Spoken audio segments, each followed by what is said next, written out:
भिवंडीतून शरद पवार यांनी बाळामामा म्हात्रेंना उमेदवारी देण्याची घोषणा केली आहे। उमेदवारीची घोषणा करताच 2 तासांनी बाळामामांना MMRDAची नोटीसही आली।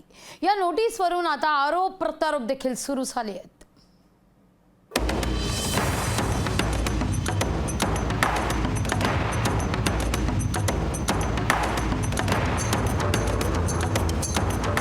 भिवंडी लोकसभा मतदारसंघात उमेदवारी मिळाल्यानंतर बाळामामा उर्फ सुरेश म्हात्रेंचा हा आनंद फार काळ टिकला नाही। बाळामामा म्हात्रेंना उमेदवारी मिळाल्यानंतर अवघ्या 2 तासांत भिवंडीमध्ये MMRDAचे अधिकारी त्यांच्या येवईतल्या आर्किओलॉजी पार्क परिसरात धडकले।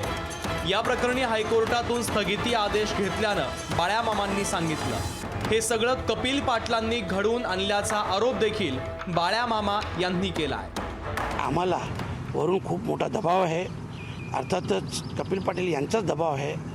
मला कल्पना आहे की माझी उमेदवारी जाहीर झाल्यानंतर कपिल पाटलांच्या पायाखालची वारू ही सरकलेली आहे। त्यांना त्यांच्या पराभवाची कल्पना देखील आलेली आहे आणि म्हणूनच चिडून जाऊन त्यांनी अशा प्रकारचे कृत्य केलेलं आहे। MMRDAची कारवाई ही राजकीय दबावातून होत असल्याचा आरोप बाळामामा म्हात्रे यांनी केला आहे। तर उमेदवारी मिळाल्यानंतर 2च तासांत बाळामामांशी संबंधित गोदामं बेकायदा आहेत याचा साक्षात्कार कसा झाला असा सवालही याच निमित्तानं म्हात्रे उपस्थित करतायत। काचेच्या घरात राहणारी लोक दुसऱ्यांच्या घरावर दगड फेकत नाहीत असा टोलाही बाळामामा म्हात्रे यांनी लगावला आहे।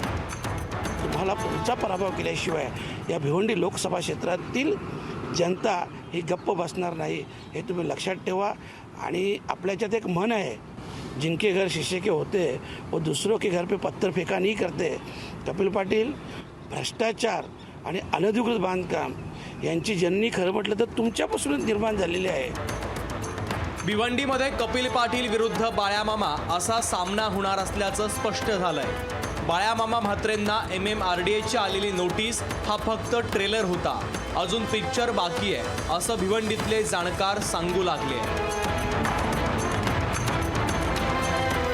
अभिजित हिरे, लोकशाही मराठी, भिवंडी। लोकशाही मराठी ऐका, पहा, जागरूक रहा।